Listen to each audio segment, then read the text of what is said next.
"Look what crawled into my coffee shop," Officer Dale Pruitt said, his voice dripping with the particular kind of disgust that doesn't bother to hide itself. "You're polluting the air in here. I can smell your kind from across the room." The whole cafe froze. But we're getting ahead of ourselves because this story doesn't start with that ugliness. It starts 20 minutes earlier when the morning was still soft and golden and full of the particular kind of quiet that only exists in small southern towns before the world wakes up and remembers what it is. Sycamore Falls, Virginia sits about 90 miles southwest of Washington, D.C., which sounds close on a map but feels like an entirely different century when you're actually standing on its main street. The sidewalks are red brick old and uneven in places where tree roots have been pushing up against them for decades, and the oak trees that line both sides of the road are enormous and ancient, the kind of trees that were already old when the town was young.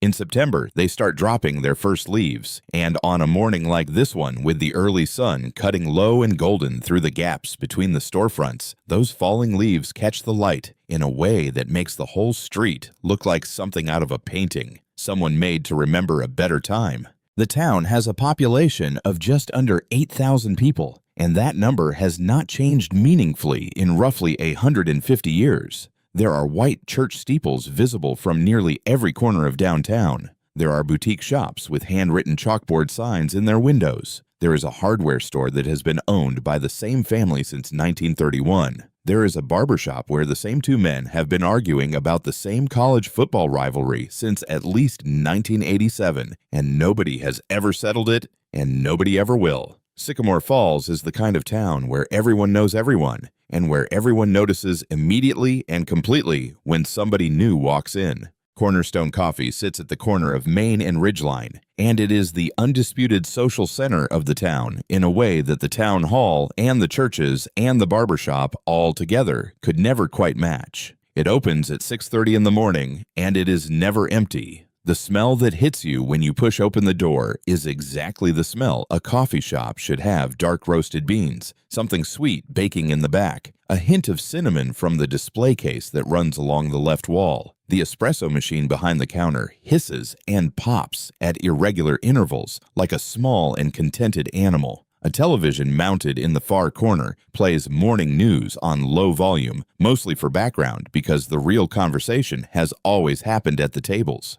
The regulars each have their spots. There is the old couple near the front door who share a single muffin every Saturday and have done so for as long as Jesse Huang has worked here. There is the college student who always takes the small table near the outlet and opens her laptop with the focused expression of someone who has important work to do but will spend the first 40 minutes watching videos. There is the young mother who comes in with her toddler in a carrier and orders the same oat milk latte with an extra shot and always looks like she has not slept in approximately 3 years, which based on the size of that toddler is probably accurate. And there is Miriam Tate. Miriam is mid-60s. Silver hair pinned up neat above pearl clip earrings that she wears every single day, and she takes the back corner booth, the one with the best sightline to the front door, every Saturday morning, without exception. She has a cup of Earl Grey Never coffee, and she sits with her back straight and her hands folded around the cup, and she watches the door the way a person watches something they feel responsible for protecting.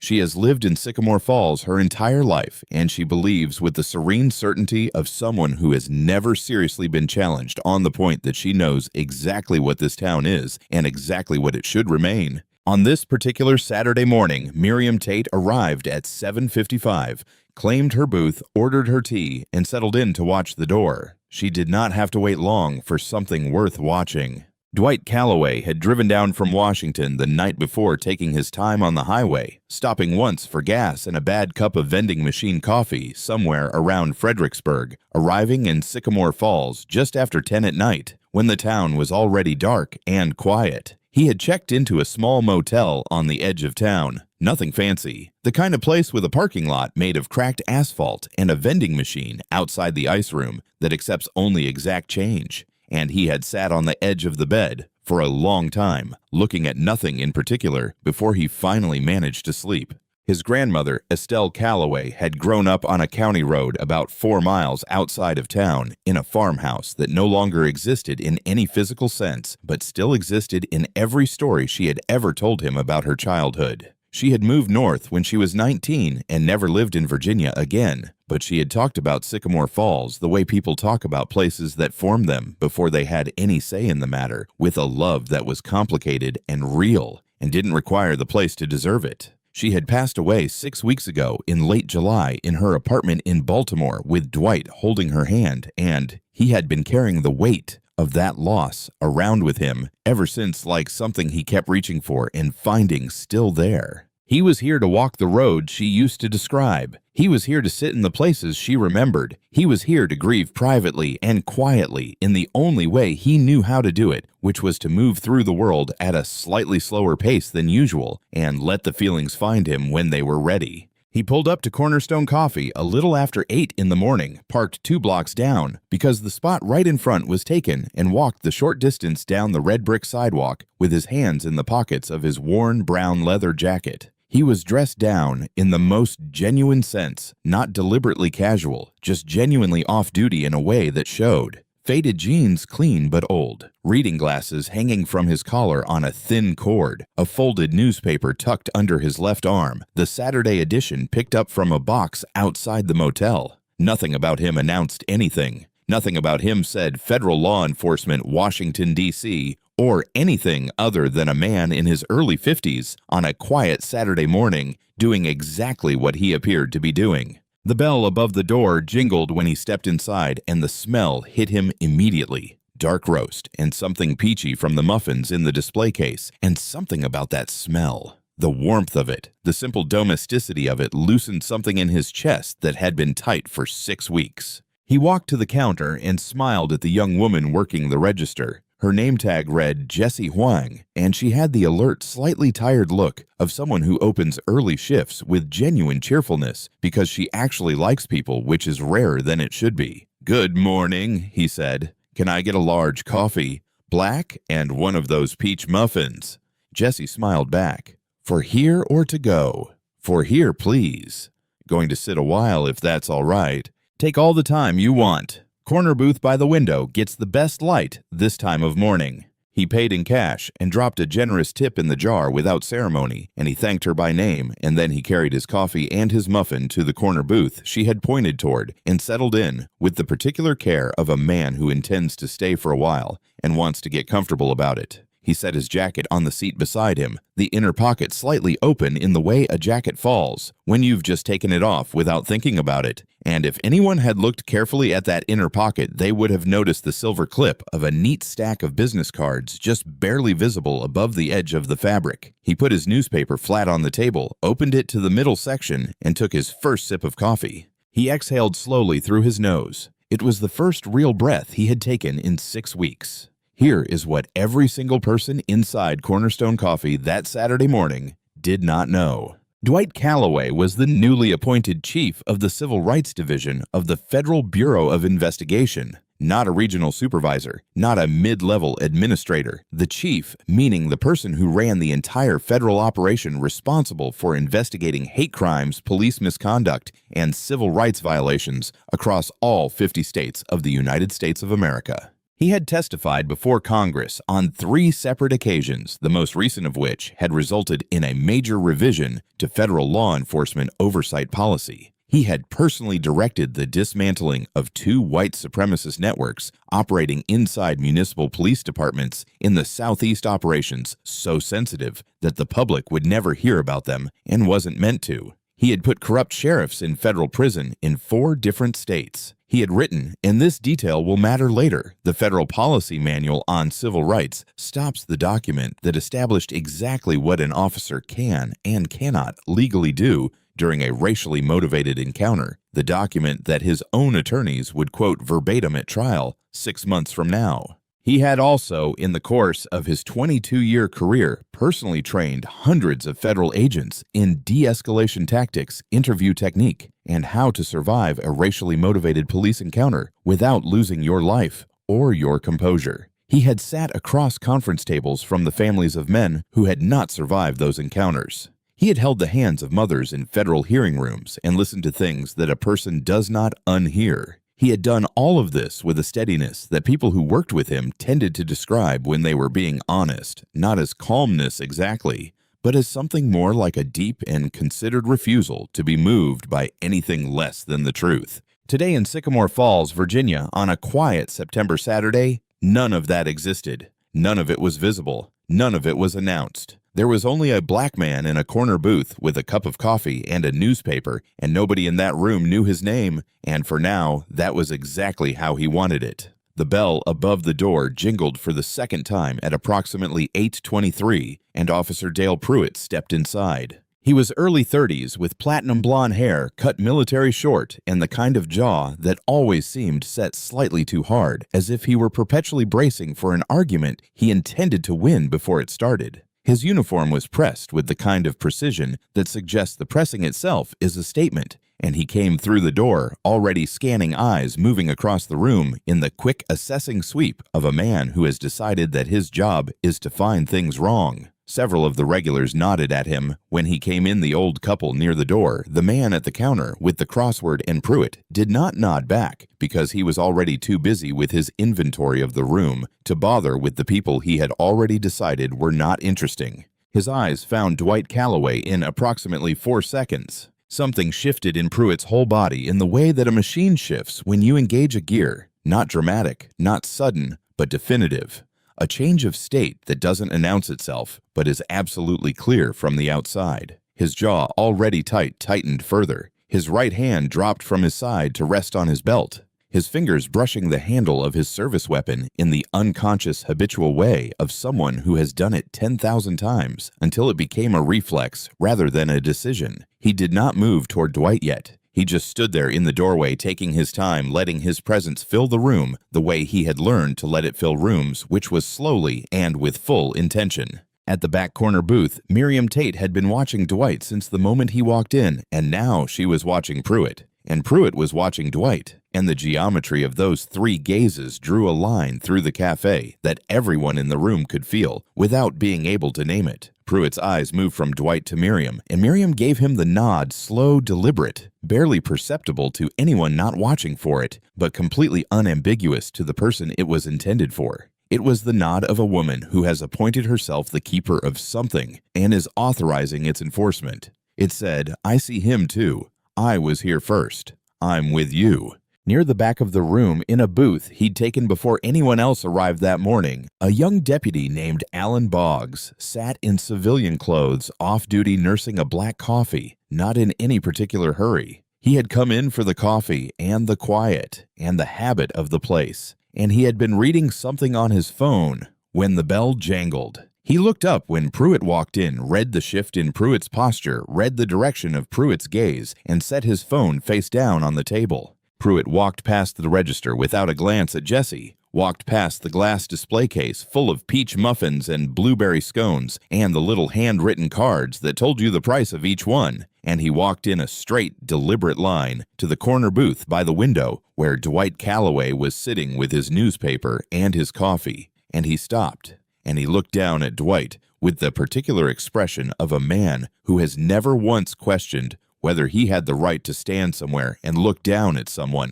And then came the words you already heard at the beginning of this story. The words that made Jesse Huang's hands go cold behind the counter. The words that made the old couple near the door stop chewing mid-bite and look at each other with the quiet alarm of people who recognize something terrible beginning. The words that dropped into the warm, coffee-scented air of Cornerstone Coffee on a Saturday morning and changed the temperature of the whole room in the space of a single breath. Dwight did not raise his voice. He did not raise his hands. He did not flinch or push back or perform outrage for the room. He simply folded his newspaper in half along the crease, set it down on the table next to his coffee cup with the gentle, unhurried precision of a man completing a small task. And he looked up at Pruitt with an expression that was impossible to read, and therefore deeply unsettling to a person who relies on reading expressions to know how things are going to go. "Officer," he said, his voice at a perfectly ordinary conversational volume, "my name is Dwight Calloway.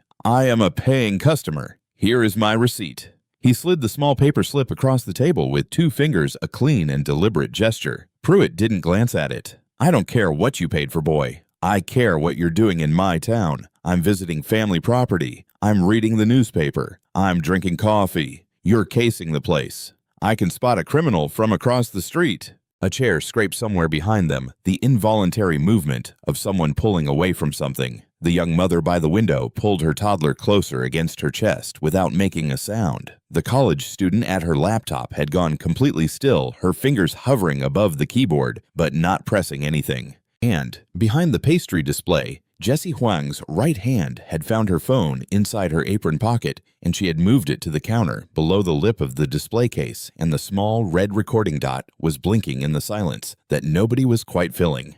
Pruitt had no answers to Dwight's questions, not the height of the suspect, not the weight, not the time of the alleged incident, not the name of the store, not a single specific detail, because there was no incident and there was no suspect description, and everyone in the room who was paying attention understood this, and Pruitt understood that they understood it, and none of that changed anything about what he intended to do next. Miriam Tate had been building to this moment for the entire 23 minutes since Dwight Calloway had walked through the door, and when she finally decided the time was right, she delivered her contribution in the loud, clear, caring voice of a woman who wants to make absolutely certain that everyone present understands she is on the correct side of this. "Officer," she said, "I have been watching this man since the moment he walked in that door. He has not touched his phone once. He has just been sitting there staring out that window like he is waiting for something. That is not normal behavior. That is not normal behavior for around here at all."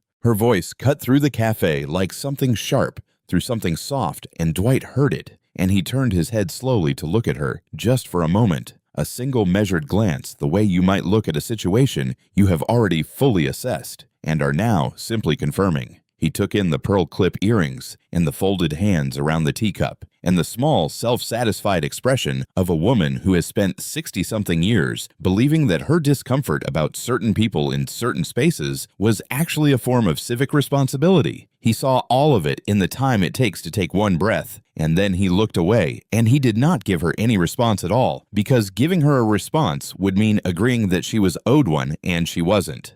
Pruitt, however, received Miriam's testimony like a man receiving a gift he had been hoping for. His shoulders squared his chest, expanded slightly, and the expression on his face settled into something that resembled the satisfaction of a person whose private suspicions have just been publicly validated by a respectable member of the community. "Probable cause," he announced to the room in general, with the tone of a man who enjoys pronouncing legal terms. "Concerned citizen. That's what we call probable cause around here, boy." Officer Dwight said with the particular patience of a man who has said this sentence many times in many rooms, that is not what probable cause means. The cafe did not respond, not the college student, not the old couple, not the young mother, not the man with the crossword at the counter. The silence was the specific suffocating kind that descends when decent people have decided each privately and without discussion that the cost of speaking is greater than the cost of staying quiet. And that calculus never stops being the ugliest thing in any room where it happens. Pruitt reached for his shoulder radio with the air of a man who has decided to make something official, and he pressed the button with his thumb and performed the words into the microphone in the particular voice that officers use when they are building a record, rather than reporting a fact just slightly louder than necessary, just slightly more formal, every word chosen to sound like procedure, even when it isn't. "Dispatch, this is Pruitt. I'm at Cornerstone Coffee on Main conducting a welfare check on a suspicious male individual, requesting information on that reported incident from earlier this morning. Copy."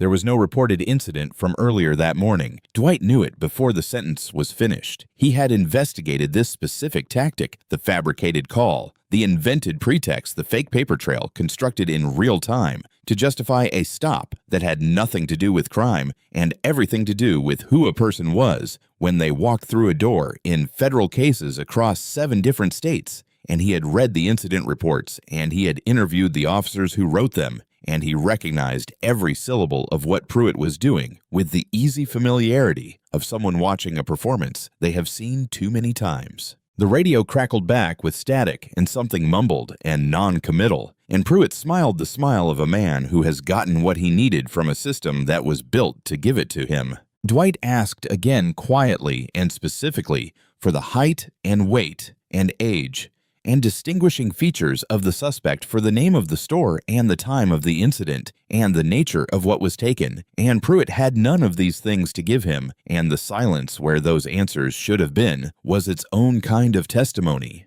Then Pruitt leaned forward and placed both palms flat on the table and pushed his face close enough to Dwight that Dwight could smell the cheap diner coffee on his breath. And he told Dwight to stand up and show identification or be dragged out of the booth, and his voice had the low, certain ugliness of a person who has never been made to answer for what that voice sounds like. Behind the display case, Jessie was gripping her phone so tightly that the rubber case had started to bend slightly under her fingers, and she did not stop recording, and she did not look away. Dwight Calloway could have ended this in one sentence. He knew it, and the knowing of it was not abstract. He could feel the exact weight of the words. He wasn't saying, could feel the precise moment in every exchange where he could have dropped his title into the room like a stone into still water and watched everything change in an instant. He could have said, I am the chief of the FBI Civil Rights Division, and you are currently committing 3 separate federal offenses in front of a room full of witnesses. He could have pulled his federal credential card from the wallet sitting right there on the table. He could have said one name, Diane Okafor's, his supervisory agent, whose direct line was the first number saved in his phone, and the whole ugly morning would have folded up like a piece of paper. He didn't. And the reason he didn't was not tactical, or not only tactical, though the tactical reasons were real enough. The reason was something older and heavier and more considered than tactics, something that lived in the 22 years of his career rather than in the last 23 minutes of his morning. Dwight had spent 2 decades sitting across from people in federal hearing rooms and field offices and church basements in small towns that looked not entirely unlike this one. And the thing those people told him over and over in the hundreds of different ways that human beings find to say the same true thing was that the worst part was not the stop. The worst part was not even the violence when there was violence. The worst part was the certainty afterward, looking back, that nobody would ever have to answer for it. That the officer would write the report the way the officer wanted to write it. That the deputy chief would bury the complaint the way the deputy chief always buried the complaints. That the system would absorb it all and produce nothing, and the world would go on, and they would be left holding the injury alone. Those people did not have a badge. They did not have a federal team 12 minutes away. They did not have 22 years of evidence law and civil rights statute in their heads and a direct line to the director of the FBI in their phone. They had sat at tables exactly like this one and had nothing but their own dignity to hold on to, and sometimes they hadn't even been allowed to keep that. So Dwight reached for his coffee cup and took a careful, deliberate sip. He set the cup back down on the table without a sound. He made direct eye contact with Pruitt and spoke in a voice so quiet and level that it required everyone in the room to stop making any noise at all in order to hear it. Officer, he said, everything you are doing right now is being witnessed by every person in this cafe. I would strongly encourage you to think carefully about your very next move. Pruitt's face went red from the neck up, the flush moving fast and total, like heat spreading through something that can't dissipate it. He turned his back on Dwight, yanked his radio off his shoulder, and called for backup. At the back of the room, Alan Boggs had set his coffee cup down on the table a full minute ago and had not picked it up again. Alan Boggs came through the door 4 minutes later in uniform. Now he had gone to his car when Pruitt called. Dispatch retrieved his belt and his badge from the bag in his back seat and come back inside with the slightly harried look of a man who knows he's being pulled into something but hasn't yet decided what to do about that. He was 28, thin-faced, with the kind of nervous energy that expresses itself as excessive conscientiousness, always checking things twice, always aware of the room, always faintly worried that something was slightly more complicated than it looked. He spotted Pruitt immediately and crossed the cafe to him in quick, purposeful strides. "What do we got, Dale?" Suspicious male Pruitt said without looking at Boggs. "Refused to cooperate. Refused ID. Fabricated pretext for detention." Boggs glanced at Dwight. Dwight looked back at him with the same steady, unreadable expression he had been holding since the moment Pruitt walked over, and Boggs held that gaze for a moment, and something moved across his face. Not recognition exactly, but something in the neighborhood of recognition, a kind of cognitive friction, the internal experience of a detail that doesn't quite fit the narrative you've been handed. His eyes moved from Dwight's face to the table, and they stopped. The business card stack was still lying where Pruitt had tossed it, silver clip catching the morning light that came through the corner window, the edge of the top card visible at the angle where the clip held them together. The card was cream-colored heavy stock, and there was printing on it in clean, precise lettering. And from where Boggs was standing at approximately 4 feet from the table with the light falling the way it was falling, he could read the first 2 lines. He tilted his head, his lips parted slightly. "Dale," he started. Pruitt cut him off without turning around. "I want him on his feet. We're going to conduct a proper search, and then we're taking him in." Boggs looked at the card stack one more time. Then he looked at Pruitt's back. Then he looked at the floor. And the moment closed like a door swinging shut, quiet and final. And the thing that might have been said wasn't said. And the thing that might have been stopped wasn't stopped. And Alan Boggs would carry the specific weight of that particular silence for the rest of his life, through the federal investigation and the trial and the testimony he was required to give, and the 18 months of consequences that followed, and he would never entirely put it down. "Dwight is being detained," Pruitt announced to the room. "On whatever charge I say. Stand up. Now." Dwight stood slowly with the careful deliberateness of a man who has thought about this moment. Not this specific moment, but the category of moment many times and from many angles. He kept his hands visible at his sides, slightly away from his body, his movements measured and transparent and entirely without threat. Because he knew, because every black man in America knows that the price of a movement that can be misread is sometimes a price you cannot afford to pay, no matter how unjust the tariff. Pruitt's search was the kind of search that uses procedure as a container for something that isn't procedure. The hands moved too roughly, pushing into jacket pockets and running down his sides and slapping his legs in a way that had nothing to do with locating a weapon and everything to do with communicating a message about who was in charge of whose body in this particular room. It was efficient in its humiliation, practiced in the way that things become practiced when they are done often enough without consequence. The items came out of his pockets and onto the table one at a time. His wallet dropped rather than placed. His cell phone skidded across the wood, his keys landing with a clatter. And then Pruitt reached into the inner pocket of the leather jacket still folded on the seat and pulled out the business card stack, the silver clip intact, and tossed it onto the pile with the careless authority of someone processing evidence they have already decided doesn't matter. Then the wallet.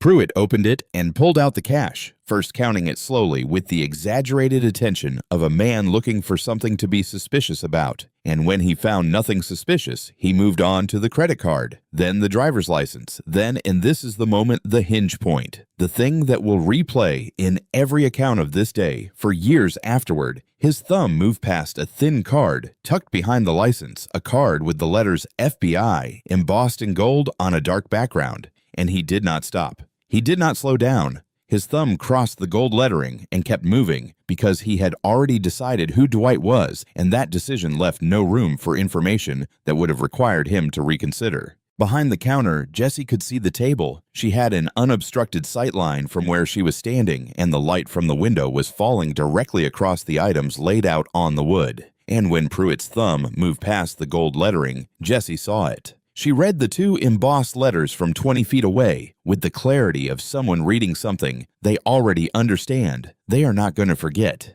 And the breath went out of her so completely and so silently that she had to grip the edge of the counter with both hands to stay steady. She raised her eyes and found Dwight's eyes already on her, not searching for her, already there, as if he had known exactly when she would look up, and he gave her the smallest possible shake of his head. Not yet. Not yet. She held his gaze for 1 second and then looked back down at her counter, and she kept recording, and she did not say a single word to anyone in the room. Pruitt dropped the wallet back on the pile and leaned in close and said something ugly about where a man like Dwight would get that much cash, and across the room, Miriam Tate nodded slowly into her teacup, and the morning continued its terrible momentum.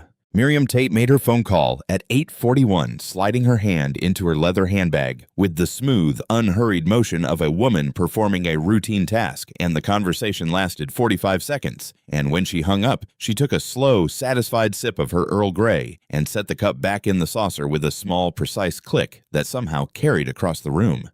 The call was to her husband. She had given him 4 sentences where she was who was there, what was happening, and that she thought he should come. She said it the way you say something you are certain about, the way people describe things they believe are part of the natural order rather than choices they are making. Outside, 7 minutes later, an unmarked silver SUV pulled to the curb in front of Cornerstone Coffee, and the driver's door opened, and Deputy Chief Howard Vance stepped out. He was late 50s with silver hair combed back from his forehead in the manner of a man who has spent 31 years being the most important person in most of the rooms he entered, and he carried himself accordingly, the walk of someone who has never had to wait, never had to explain himself, never had to consider that he might be wrong about something consequential. He was wearing a dark suit under a tan overcoat, which was slightly more formal than the occasion seemed to call for, unless you understood that to Howard Vance, every occasion was an occasion to look like Howard Vance. His boots were polished. The bell above the door jingled, and the old man near the front said, "Morning, Deputy Chief," in the automatic, slightly deferential tone that Vance's presence reliably produced in the people of Sycamore Falls, and Vance did not acknowledge him because he was already looking at the back of the room, already locating the situation, already moving. He crossed the cafe without stopping, and when he reached the corner booth and looked at Dwight Calloway for the first time, the expression on his face was the same expression his wife had been wearing since 8 o'clock that morning. Not surprise, not concern, not even curiosity. The look of a man who has looked at this situation and concluded before examining a single piece of evidence that the verdict is obvious. Dwight addressed him immediately in the same quiet, clear voice he had been using since the beginning of this entire morning, and he was precise about it in the way that someone is precise when they understand that everything being said is going to matter later. He named each violation: the stop without reasonable suspicion, the search without probable cause, the fabricated dispatch call, the illegal detention. He said it without anger and without performance, simply laying out the facts the way a person lays out facts when they have spent their career understanding what facts are for. And then he said, "I am asking you, as the ranking officer on this scene, to please correct this situation before it becomes something that none of us can walk back from." Vance looked at him for a long moment with the expression of a man listening to something he finds mildly amusing. "Son," he said, "I'll tell you exactly how things work in my town. When my officers ask for cooperation, people cooperate. When they ask for identification, people show identification. And when people come into my town from wherever they came from and give my officers an attitude, they take a ride downtown. That is how it works. That is how it has always worked." He turned to Pruitt without breaking eye contact with Dwight, and he said in the flat, final tone of a man issuing an order he expects to be followed without discussion, "Cuff him." Pruitt's smile widened in a way that did not belong on a person's face in a room with other people in it, and he reached for his handcuffs, and the metal clicked as he unclipped them from his belt, and he stepped behind Dwight and pulled his wrists back and snapped the cuffs shut with the deliberateness of someone making a point rather than securing a prisoner, too tight, designed to be felt. Jessie made a sound behind the counter, a small involuntary catch of breath, and she did not stop recording. The old couple near the door sat with their hands pressed flat on the table, not eating, not speaking, just holding on. The young mother had turned her toddler's face gently away. The college student was crying into her sleeve without making any noise about it, the way people cry when they know that making noise won't help. And Miriam Tate in her corner booth was smiling. It was a small smile, contained and proprietary, the smile of a woman watching something she set in motion arrive at its intended destination. She picked up her teacup and took a sip. Dwight was walked toward the front of the cafe. His wrist burned where the metal was cutting in.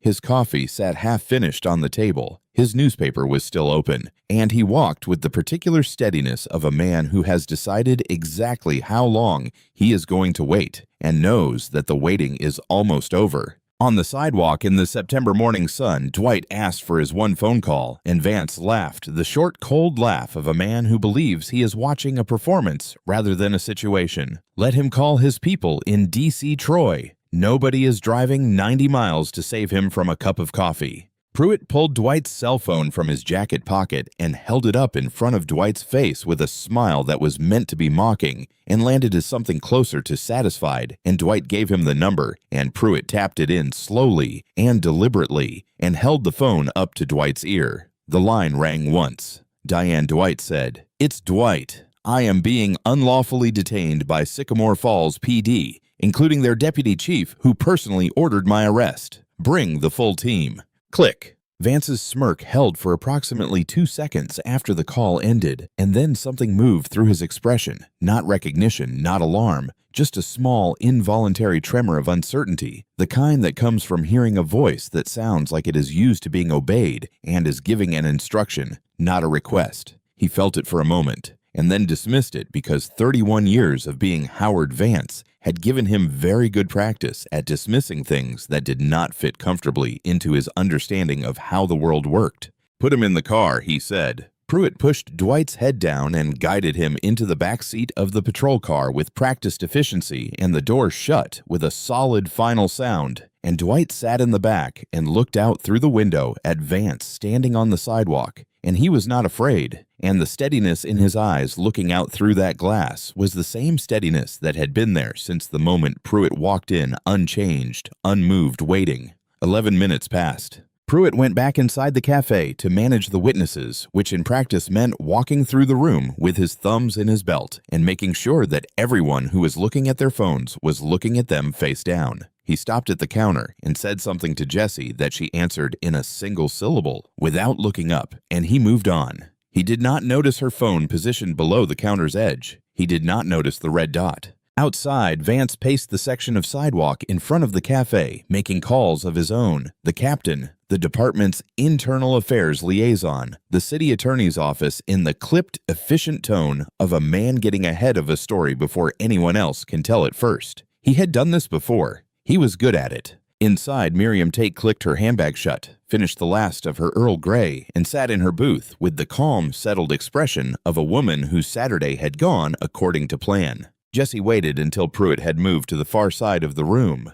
Then she walked out from behind the counter, slowly the way you walk when you want it to look like you're not doing something deliberate. And she crossed the cafe to the corner booth, and she picked up the top business card from the silver-clipped stack on the table, and she read it. She read every word on it. She read it twice. She set it back down exactly where it had been, face up, silver clip intact, and she walked back behind the counter, and she stood there for a moment with her hands flat on the surface and her eyes on the window where Vance was still pacing. And then she picked up her phone and checked that it was still recording, and she exhaled slowly, and she waited. The sound arrived before the vehicles were visible, a low, resonant engine rumble rolling down Main Street with the unhurried certainty of something that is not in a hurry because it does not need to be. And every person on that sidewalk and every person visible through the cafe window felt it before they saw it, felt it as a shift in the atmosphere, a change in the weight of the air. 3 black Chevrolet Suburbans came around the corner in perfect single-file formation, moving at a pace that was neither fast nor slow, but somehow communicated that speed was simply not a constraint they needed to consider. Federal plates, windows tinted so dark they reflected the September morning light instead of admitting it. They pulled into the spaces in front of Cornerstone Coffee and arranged themselves in a tight semicircle around the patrol car, and the engines went quiet at almost exactly the same moment,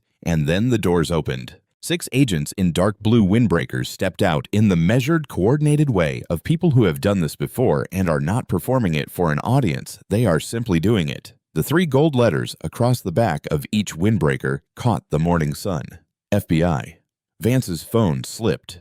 It did not fall. His hand caught it, but the catch itself was visible, the sudden tightening of fingers that had just gone uncertain, and his face in that moment was the face of a man watching his understanding of the situation revise itself in real time in a direction he had not prepared for. Supervisory Special Agent Diane Okafor walked toward him from the lead vehicle with the particular quality of movement that belongs to people who carry authority so naturally that it stops being something they project and becomes something the air around them simply contains. She was black 40s with close-cropped, natural hair and the level, evaluating gaze of someone who has been in difficult rooms before and found them manageable. She stopped in front of Vance and looked at him without any particular expression. "Deputy Chief Howard Vance," she said. "Where is Chief Calloway?" Vance blinked. The word didn't land correctly. His mouth moved before his brain had finished processing what he'd heard. "Chief who?" "Dwight Calloway." Diane said with the patient precision of someone who is going to say something once and only once and needs it to be heard clearly. Chief of the Civil Rights Division, Federal Bureau of Investigation. Where is he? The color left Howard Vance's face the way color leaves a thing that can't hold on to it anymore. Not gradually, but all at once.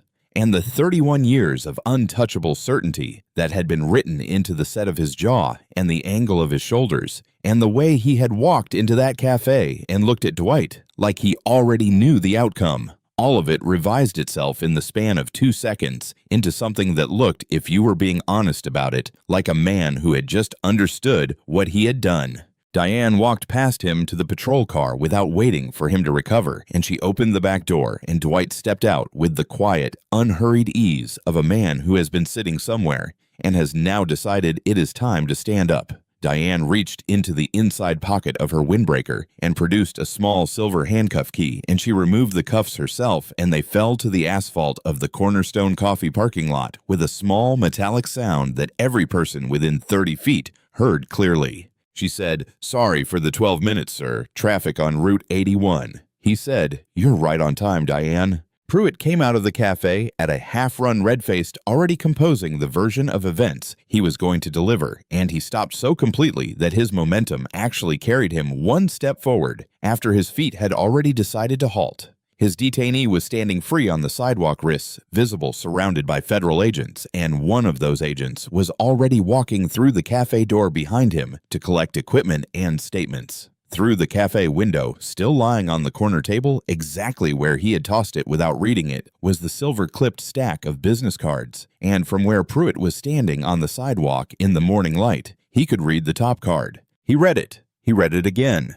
Dwight Calloway, Chief Civil Rights Division, Federal Bureau of Investigation. Diane turned to Pruitt with the expression of someone beginning a process, not ending one. "Badge number," she said. "Body camera footage. Your supervisor's name, right now." Pruitt's mouth opened and found nothing inside it. He looked toward Vance, but Vance was standing 15 feet away with the particular stillness of a man who has run out of moves and knows it, and he had nothing to offer. Pruitt's body camera had malfunctioned, he said, which was the word he used, and Diane received it without any change of expression and informed him that intentionally disabling a body camera during a civil rights stop constituted a separate federal offense under Title 18 of the United States Code, and she said it in the calm, factual tone of a person reading from a document rather than threatening someone, which somehow made it worse. Pruitt's knees actually buckled, a visible involuntary thing, his legs losing their certainty for a moment before he steadied himself. The big man who had been calling Dwight Boy across a coffee shop table 40 minutes ago,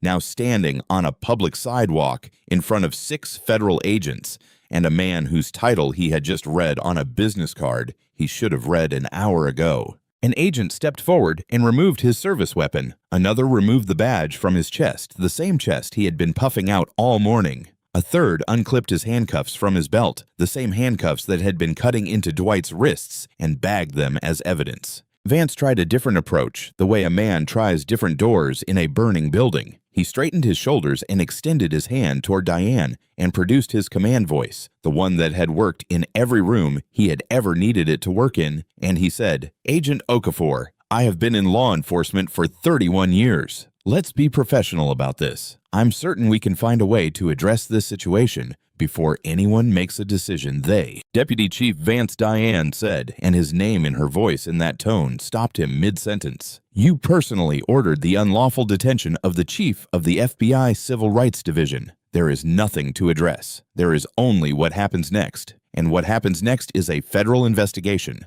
Vance's hand dropped to his side. He reached for his phone with the automatic motion of a man reaching for his most powerful tool, the mayor, the state senator, the decades of accumulated favors, the network that had kept him above accountability for 31 years. His thumb was already moving across the screen. Sir, Diane said without raising her voice, even slightly, any attempt to contact a public official to interfere with this investigation will be treated as obstruction of justice. I would strongly advise you to put the phone down.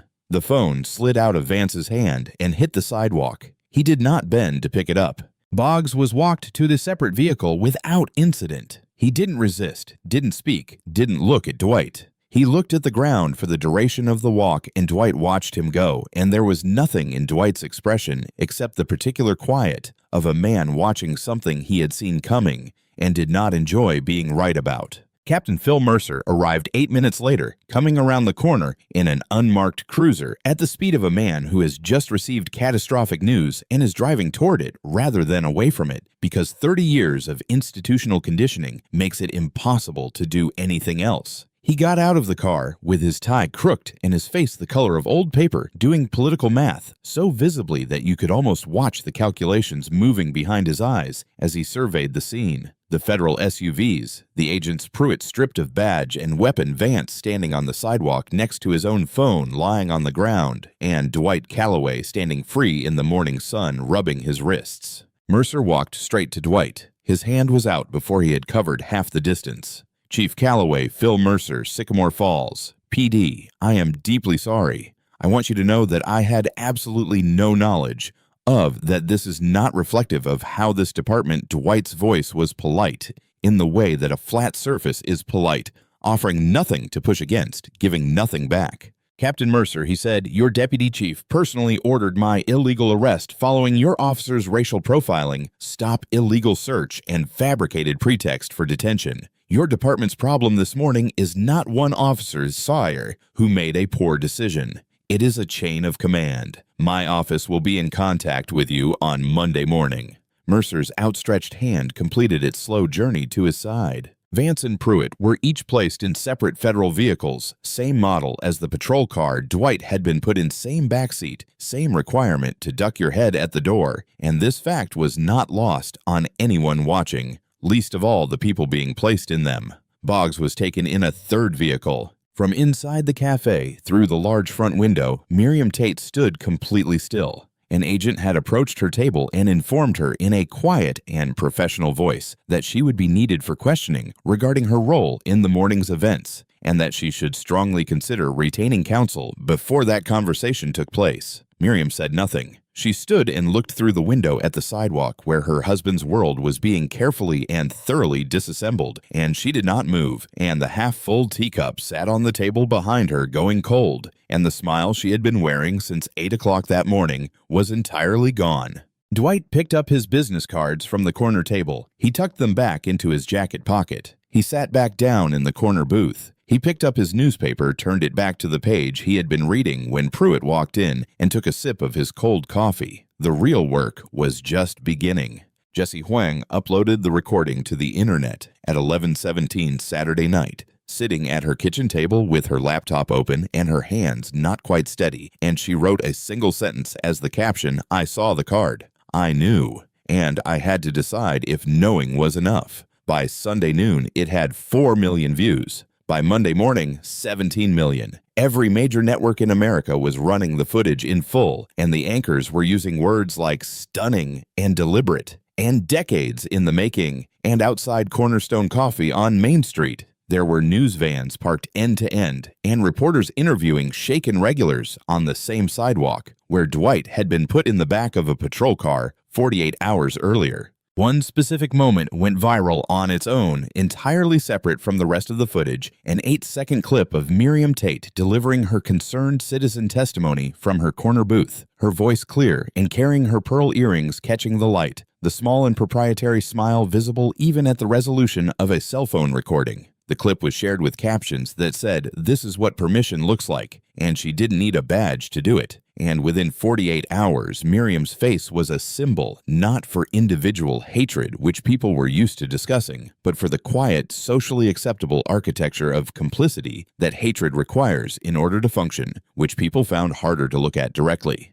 Jessie gave one interview on a local affiliate, sitting in a chair across from a reporter who asked her what she was thinking when she read the card. She said, "I was thinking about every person who ever sat in that booth without the card." And then she said nothing else, and the reporter waited, and the silence was its own answer. And that clip was shared 2 million times. The federal team arrived at Sycamore Falls Police Department headquarters on Monday morning with boxes, and they left with server drives and filing cabinets and 5 years of Howard Vance's emails printed and bagged and labeled. And what they found inside those files was the kind of thing that is worse when it is mundane rather than extraordinary, because the mundane nature of it is its own testimony about how long it had been going on, without requiring extraordinary measures to sustain it. Dale Pruitt had conducted 26 stops of Black and Latino residents in the previous 20 months. Not one had resulted in a valid criminal charge. 14 of those stops had involved illegal searches.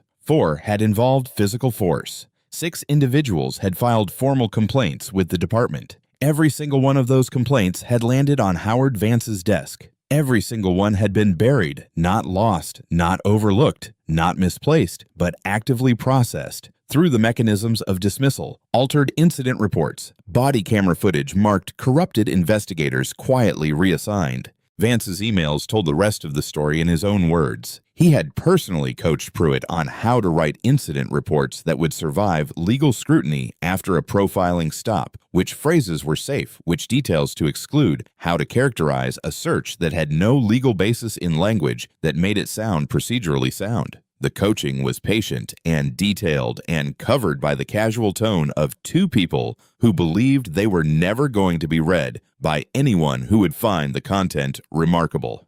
The pattern ran 17 years. 3 other officers were named in the correspondence. All 3 were suspended within 72 hours. And the detail that landed hardest, the one that was read aloud in court and caused the gallery to go completely silent, was a 2019 complaint from a schoolteacher named Diane Whitmore, who had filed a formal report after Pruitt stopped her car at night and searched it without cause. Vance had called her personally and told her that her brother's visa renewal application was currently under review and that he imagined the process went smoother for families who were seen as cooperative members of the community. She had withdrawn the complaint the same day. The federal trial opened 6 months later in the United States District Court for the Eastern District of Virginia and Judge Constance Abubakar, 62 years old, 21 years on the federal bench. The kind of judge who makes attorneys feel that they should have prepared more thoroughly presided over it, with the focused patience of someone who has seen every version of the story and has no interest in watching it drag out longer than necessary.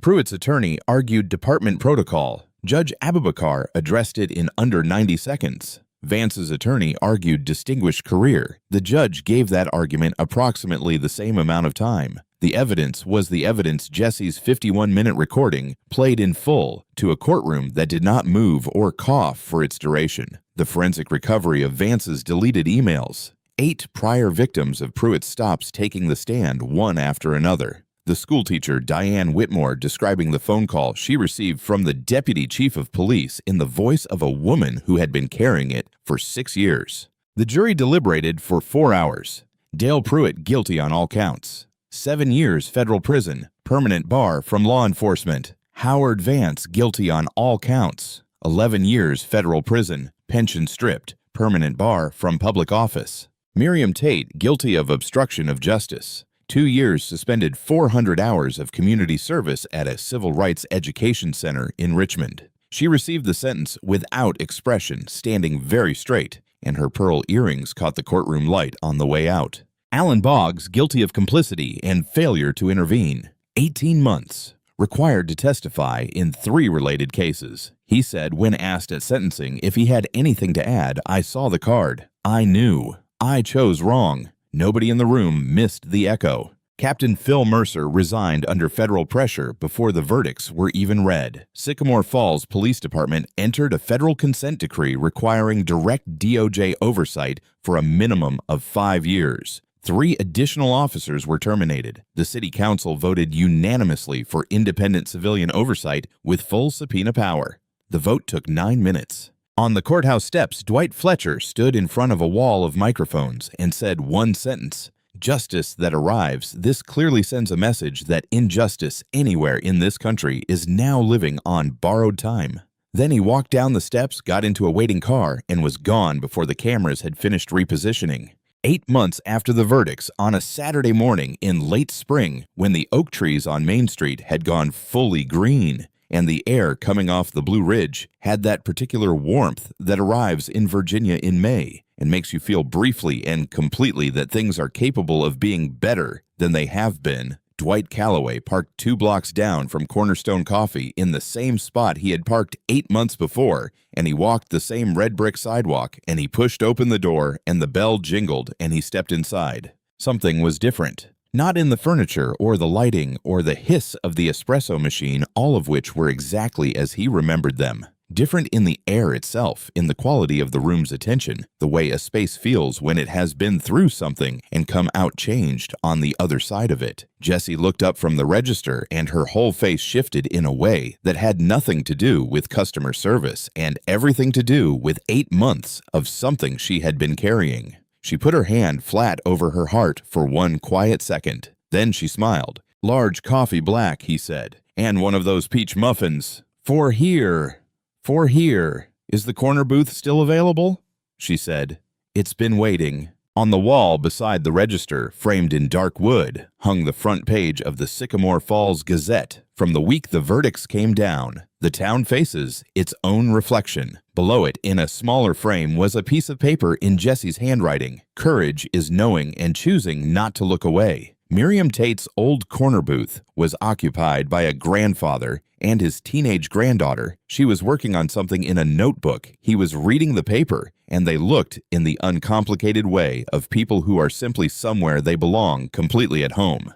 On the table in the corner booth, in the spot where a silver-clipped stack of business cards had once lain unread, Jessie had placed a small ceramic vase with a single stem of something yellow in it, and it had been there since the week the verdict came down, and she had never moved it. Dwight sat down. He opened his newspaper to the sports page. He read 3 full pages while his coffee cooled to the temperature he preferred. And when Jessie brought the muffin, she told him quietly that she had been accepted to George Mason University, School of Law, starting in September, civil rights litigation focus. And he set his cup down and looked at her with the full, unhurried attention of someone to whom what she just said actually matters. And he said, "When you pass the bar, call my office. There will be a seat." Her eyes filled quickly, and she nodded and turned back to the counter of Yitzhak before anyone could see, and Dwight left the exact same tip he had left on his first morning in Sycamore Falls, down to the last dollar. He finished his coffee. He folded his newspaper under his arm. He buttoned his leather jacket and stood and walked to the door, and he paused for a moment with his hand on the frame and looked back at the room, the grandfather and the girl, the yellow flower in the vase. Jessie already moving to the next customer with the energy of a woman who has somewhere to be, and then he pushed the door open and the bell jingled and he stepped out into the spring morning and did not look back, because everything he had needed to see, he had already seen, and it was enough. If this story stayed with you, if you've ever watched someone sit quietly and refuse to break while a room full of people decided who they were before knowing a single true thing about them, share it with someone who needs to hear it today. Subscribe to our channel so the next story finds you, because silence is never neutral. It is always a choice. And how we choose in those small moments when nobody powerful is watching is who we actually are.